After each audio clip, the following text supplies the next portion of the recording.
लोकसभा में नेता प्रतिपक्ष राहुल गांधी ने चुनावी प्रक्रिया की निष्पक्षता पर सवाल उठाए हैं। उन्होंने वोट चोरी का गंभीर आरोप लगाया है। राहुल गांधी ने सोशल मीडिया के जरिए लिखा कि वोट चोरी से कभी सीटें चुराई जाती हैं, कभी पूरी सरकार। लोकसभा के 240 बीजेपी सांसदों में से मोटे तौर पर हर छठा सांसद वोट चोरी से जीता है। पहचानना मुश्किल नहीं, क्या उन्हें बीजेपी की भाषा में घुसपैठिए कहें, और हरियाणा, वहां तो पूरी सरकार ही घुसपैठिया है, जो संस्थाएं अपनी जेब में रखते हैं, जो मतदाता सूचियों और चुनावी प्रक्रिया को तोड़ मरोड़ देते हैं। वो खुद रिमोट कंट्रोल्ड हैं। उन्हें असली डर सच्चाई का है, क्योंकि निष्पक्ष चुनाव हो जाएं तो आज ये 140 के पास भी नहीं जीत सकते। राहुल गांधी के इस बयान पर बीजेपी भड़क गई है। बीजेपी राहुल गांधी की उस पोस्ट को याद दिला रही है जिसमें राहुल गांधी ने टीएमसी के कार्यकर्ताओं को गुंडा करार दिया था।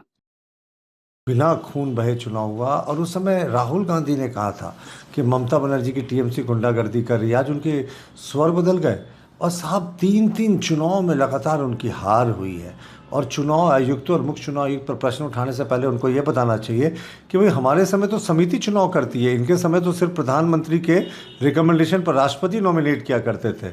और चुनाव आयोग का राजनीतिकरण तो इन्होंने किया था। एमएस गिल साहब 10 वर्ष तक इनके कैबिनेट में मंत्री थे और टीएन सेशन साहब संयुक्त विपक्ष के उम्मीदवार थे जो राष्ट्रपति पद के। तो इन्होंने राजनीतिकरण किया साहब, फ्री फेयर इलेक्शन हुआ। राहुल गांधी दरअसल है ना कि वो हताशा निराशा में ऐसे बयान दे रहे हैं, उनको पता है कि देश की जनता उनको एक्सेप्ट नहीं कर सकती। जो इंडी गठबंधन के नाम पे ममता बनर्जी के साथ गठबंधन किया, उसी को ये कहा कि वो तो सांप्रदायिकता फैलाती है क्योंकि चुनाव थे।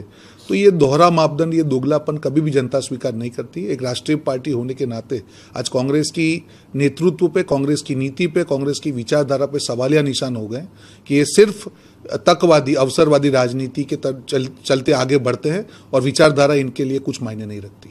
आज वो उस लोकसभा में पिछली बार होते नहीं, अगर केरला से नहीं लड़े होते तो पूरा चुनाव आयोग देश का चुनाव कराता है। आखिर अमेठी से लड़े थे और केरला से, तो अगर कोई ईवीएम होता तो आखिर केरला से जीते हैं। तो अब इसके बाद भी हार का ठीकरा वो चुनाव आयोग पे फोड़ना चाहते हैं। तो ये अपनी कमियों को नहीं देख रहे हैं कि देश की जनता का नरेंद्र मोदी के नेतृत्व में जो भरोसा बढ़ रहा है और देश की जनता तीसरी बार उनको प्रधानमंत्री बना रही। डोनाल्ड ट्रंप बधाई दे रहे हैं अमेरिका के राष्ट्रपति बंगाल की जीत पे। जो ममता अपने को अजय मानती थी, किस तरह से बंगाल की जनता ने वहां तुष्टीकरण को, भ्रष्टाचार को, कट मनी, करप्शन को हराया है।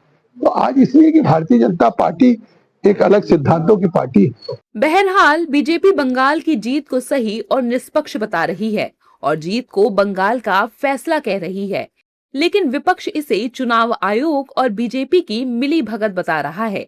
ममता बनर्जी ने तो यहाँ तक कह दिया है कि वो हारी नहीं, हराई गई हैं, इसलिए इस्तीफा नहीं देंगी। वहीं दूसरी तरफ कोलकाता में शपथ समारोह की तैयारियां तेज हो गई हैं और 9 मई को बंगाल को बीजेपी का नया सीएम मिलने जा रहा है।